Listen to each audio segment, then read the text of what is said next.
Hey fam. I'm Brandon. I'm Charvon. We are Parkers on the go. So today we're going to give you a review of our time here on Margaritaville at Sea Island. Yes.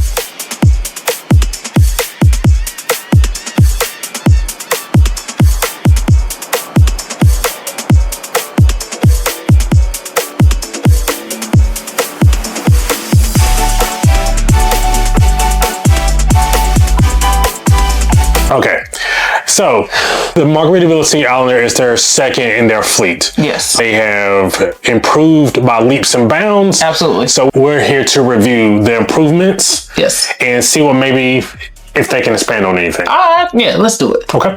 So let's start with parking. Yes. This was easy. It was really easy. So for Margaritaville at Sea Islander, you can actually park at the Port of Tampa, but you have two options. One, you can prepay. Prepaying online is $83 with tax, or you can pay when you get to port. We chose the prepay option. So it works a couple of ways. Once you get to port, you can either drop your luggage off. The smart way would be to drop your luggage off first and then go back around and then pay, show them either that you've already paid or pay and then park within the gates. They'll give you a ticket. They will give you a ticket, yes. To put in your car. So after you go drop your luggage off, you can just swing back around and show them the ticket and you can go park. Yes. Now, because this was a 5-day sailing, that's why it was $83 for us. It could be different for you depending on the length of your sailing, but for us, we had a 5-day, 4-night sailing, and that's why it was $83. So next we want to talk about Embarkation. So for us, Embarkation was a little bit different. Once you check in to your cruise, they actually have rolled out a different process for this particular ship. On Margaritaville at Sea's website, you will see something called Cruise Control Beta. Now they are testing this out in order to help you check in a little bit faster. So once you go into Cruise Control Beta, they will actually give you your boarding passes and your luggage tags. Your luggage tags will have a time, and your boarding pass will have the time for you to board the ship. Our boarding time was between 10 to 10:30. Unfortunately, we did not make that, but just like other cruise lines, if you get there late, on time, or early, there are 3 different lines that you would get in order to board the ship. Yeah, so once we got into the terminal, because they were busy, yes, they did have to set us aside for maybe, it was 15 minutes. 15 minutes, yes. It was 15 minutes. They set us aside and we waited just in their waiting area, just to be called, just to be checked in. Okay, and they did say for multiple times we did sit in the waiting area, but they said multiple times the reason why they were doing it that way is because they did not want us to have to all sit out in the sun. So they were bringing as many people in as possible, sitting them in the waiting area, and then calling them up to check in. So they are trying to make you as comfortable as possible, yes, even if you do have to wait. So once we got to check-in, yes, how smooth did that go? Check-in went pretty smoothly. Yes. Basically, you just present all your documents and you put a card on file. If you have cash, a lot of people had cash. I saw them actually go up to the cashier in guest services on the ship. But you give them all your documentations. They take a picture of it. They take a picture of you, and you're on your way. Because we had to check in 5 people. Yeah, so it did take a little bit of time, but we did have to check in 5 people. Now, another thing you need to be aware of, you do not have a passport with Margaritaville. It is okay. You can cruise with a birth certificate. Anyone over the age of 16 needs to have a valid state issued ID along with, I didn't say driver's license, ID along with your birth certificate. So that is one thing that you need to be aware of as well, if that is your option of choice. I know on the Paradise we had Faster to Chill. Did we have Faster to Chill? We did not have Faster to Chill this time because we were booked on a casino offer, and we will tell you about that.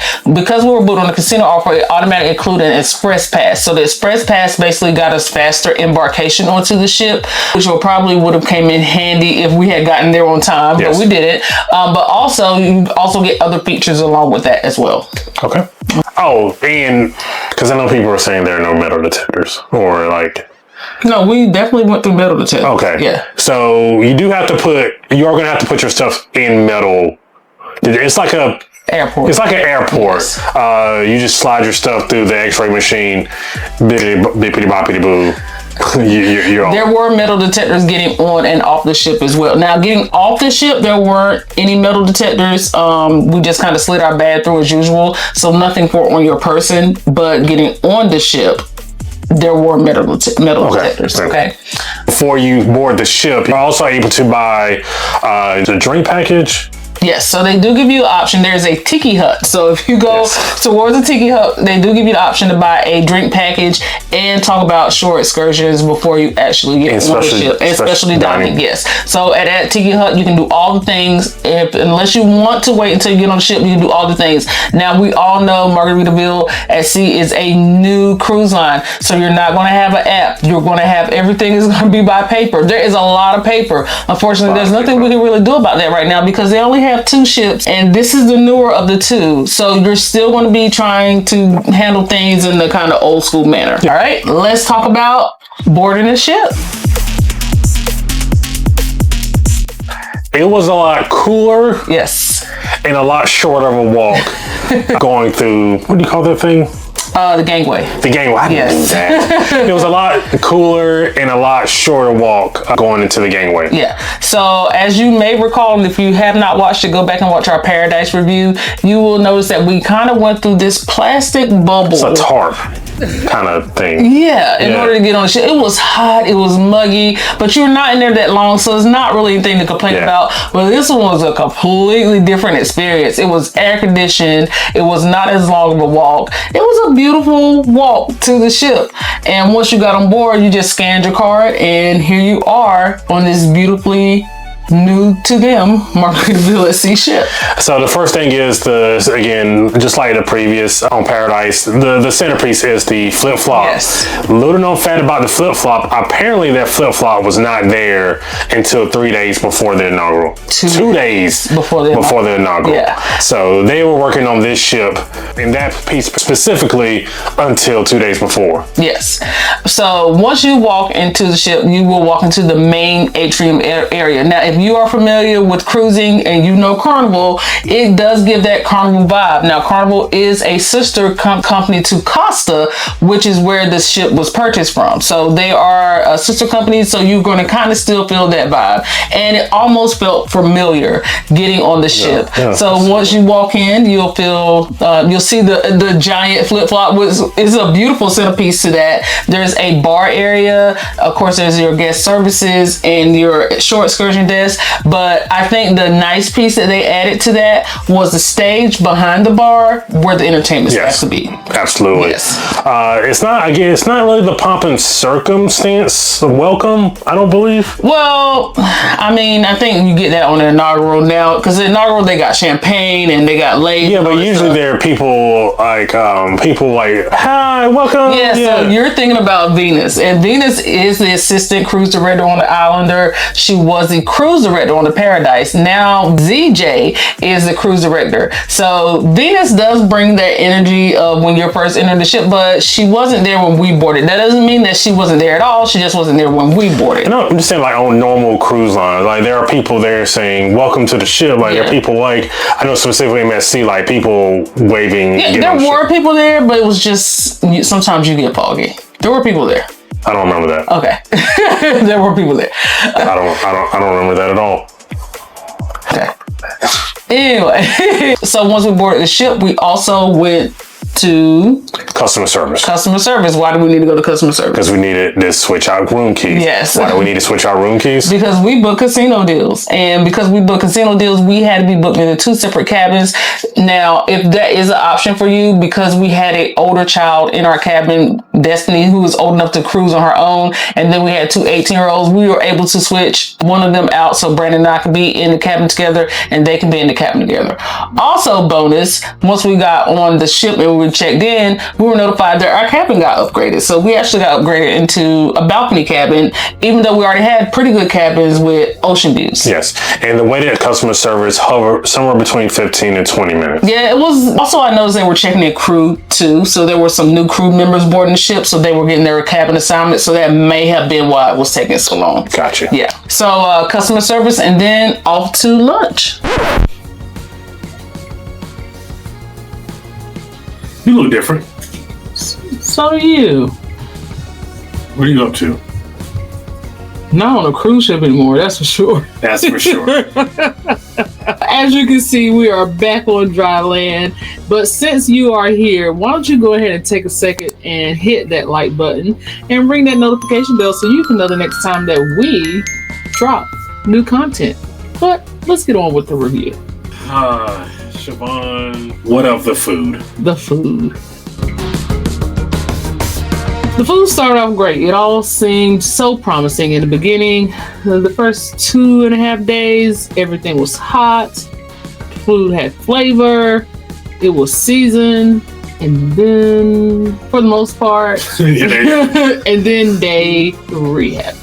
Day 3 was by far one of the worst food days, maybe ever on a cruise ship for us. I would agree. Yes. So there was a lack of options, and the options that we did have were cold. Yes, like cold to the point where you could pick up a whole scoop of mashed potatoes on your fork and they did not waver. Yeah, it was not good. So that was extremely disappointing. And there was also a lack of, there's not a lack, but there are other food options on board. There's Cheeseburger in Paradise, Mexican Cutie, the Porter Indecision Buffet, and then Frank and Lola's Pizza, which is at the back end of the buffet. All in a vacuum are a good option, but you just don't want to continuously eat the same things over and over again. So that was disappointing. It was. I felt like, it all started off so great and we just expected it to stay consistent because it had been consistent for about 2.5 days. And then all of a sudden we started going back to what was going on in Paradise, and that just did not work. As far as the dining room is concerned, I feel like the dining room is something you can skip. Yes. The reason why we say that is because when you actually go in the dining room, not unless you just want that formal sit down dining room experience, you're going to have limited options. You'll get more options on the buffet. In the dining room, you can only have 2 appetizers, 1 entree, 1 dessert. And if you want another entree, how much is it going to cost them? $7. $7. So to negate all that, I say eat at the buffet and get what you want, because the same thing that they serve in the dining room will be in the buffet. And hope that it's warm. Absolutely. Last food option, I did try the wings on board. You did. They were a $10 charge. It came with wings and fries. Yes. They were a little rubbery, but they had a good flavor and a good size. I enjoyed them. I know other people have not. Yes. But I did enjoy them. But again, that is an additional $10 charge if you want wings and fries. Yes, and they did come with very good fries. And if you would like to see the review of the wings, we will link the video in the description so you guys can go and watch. Now we'll move to the entertainment. What of the entertainment, Charvon? So you have 2 different levels of entertainment that we're adding in this portion. It will be the daily activities, so the things that you will get on your daily planner, and then you have the stage shows. And those are definitely 2 different level of activities. You want to talk about the stage show? The stage shows are really good. Yes. They put a lot of production quality into it. You can see where the budget was upped from the Paradise. There was many talented people performing. So that the production shows and everything that went along with it and the talent were amazing. Yes, I would have to agree. The issue came with the activities, and the activities seem to be more on the side of repetitive. Unless you wanted to do paper mache flower making or bingo, trivia, you're probably going to just be limited to those things. So yeah, not much as far as activity is concerned. Yeah, they're not exciting. They're not exciting. I mean, they're activities that, that'll get you by, but there's nothing like exciting on board. Let's go ahead and also lump the casino into the entertainment as well. Yeah, let's do that. You guys may not know this. I like the casino. That is my form of entertainment. That's how I wind down at night. There was no winding down at night on this ship.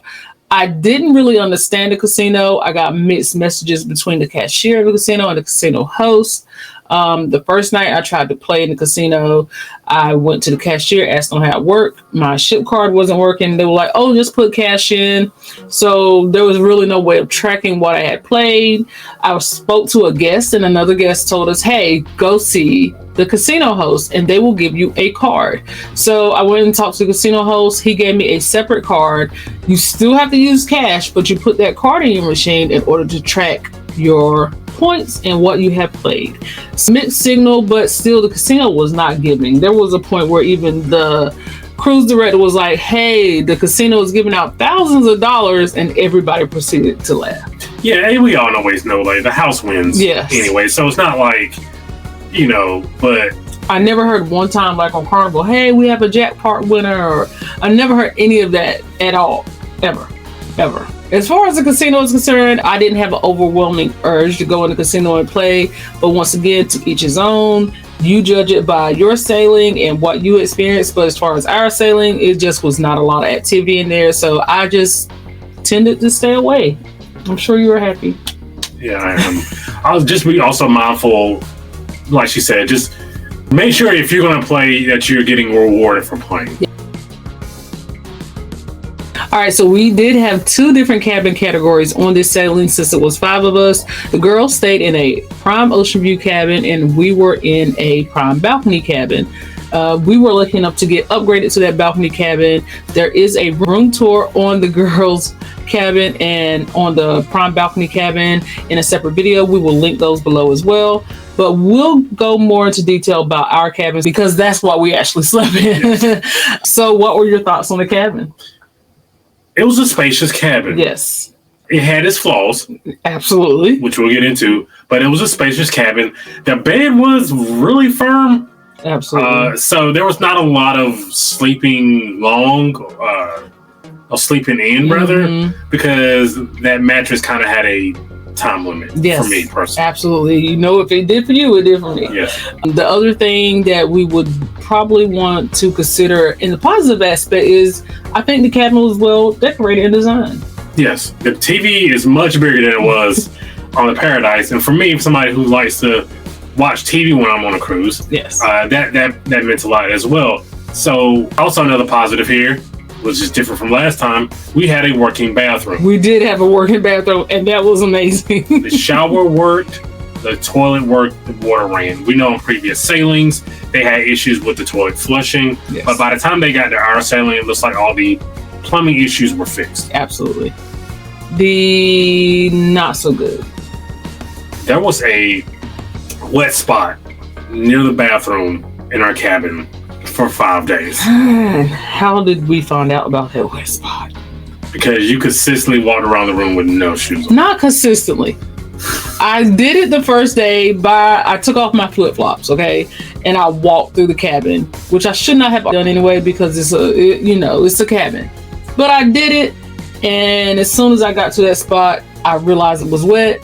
So for the rest of the cruise, I did gauge whether or not that spot was still there, but I made sure I wore shoes in the cabin. And then there also was a slight sewage smell that I smelled. She must say she didn't smell it, but I did. So that was an issue as well. Also with the balcony, you can tell it was dated and not maintained very well. I don't think they did much with the balconies. The balcony was a place to relax, but also it could have been well maintained. It could have been a little better maintained. So final thoughts on the cabin? Final thoughts on the cabin, very much a upgrade from what we had on the Paradise. Still a little work to do. Yes. So for the most important thing, obviously, was the cost of our 5-day, 4-night sailing. Let's talk about it. We booked this sailing on a casino offer. So what happened was I received a notification that they match casino offers. You can match it from a cruise line or an actual casino. I chose to match it from Carnival because that's where I have the highest status. So with the casino offer, we did have 2 prime ocean view cabins, and it did come with a couple of other features. We will list them down below. The perk was we got upgraded into a balcony, as we discussed before, and the girls stayed in the prime cabin. The cost of our cruise was $635.10. That was for 5 people. Yes, correct. So the cost of the cruise was $635.10. $270 of that was just a booking, and $365.10 was taxes. Yes, so taxes and port fees. Yes, so again, that is between 5 people. I think normally this cruise, this sailing was costing would have been $2,000. Yes, for 5 people. So we got a deal. Yes, correct. In order to participate in the Margaritaville at Sea casino program, you do have to email Margaritaville at Sea, and I will list the email address below, where you can email them to match your casino offers and get a discounted rate on your cruise. And who wouldn't want to count on a cruise? I like a good deal. Absolutely. So for Disembarkation, quick, easy. They give you a time to meet in the dining room, and then when your number is called, you exit the ship. We did not have to wait very long to get off the ship, so overall it was a pretty smooth process. Yes, we had to be out of the cabin by 7:30. So what we did was we arranged to meet the girls for breakfast. We went up and had breakfast. We met downstairs, and then we were off the ship. Easy peasy. Easy peasy. Charvon. Yes. Final thoughts on the Margaritaville at Sea Islander. They still have some work to do. We know this is a brand new cruise line. They are a baby when it comes to the cruising community. They still have some work to do. I would sell them again, probably just for like a special occasion. Maybe if it's like a girls trip, or again, just a quick getaway, I will sell them again. But yes, they definitely still have some work to do. I would not sell Margaritaville at Sea on a non-casino offer. This present moment, I would not pay full price to sell Margaritaville at Sea Islander because of those issues. It does have a lot of potential, and we were super excited to get a chance to experience it. But like she said, it has some work to do. I'm very comfortable at the price point that we were at, and I will only sell it at that price point unless some things change. Now, I will say this, just because that price point can still happen, maybe for 2 people on a non-casino offer. Not for 5, but maybe for 2 people. So let's consider they are still better priced than some of the major cruise lines right now. So if you're looking for an inexpensive cruise, a quick getaway, or you are just not high maintenance, this is a cruise for you. If you are looking for consistently good food and consistently good entertainment throughout the day, this is not the cruise for you. But counter, if you're looking for rest and relaxation, hanging out in your cabin, having a couple of drinks, and wasting away on Margaritaville, that is a cruise for you. I don't know what to say to that. All right, fam. We appreciate you guys being here today, checking out the review of the Margaritaville at Sea Islander sailing. If you need help booking your next cruise adventure, please email us at parkersonthego16@gmail.com, and we can help you get booked on your next cruise adventure. If you have any questions or you want to sell the Margaritaville at Sea Islander, leave us a comment down below. Let us know. And until the next time, Parkers out.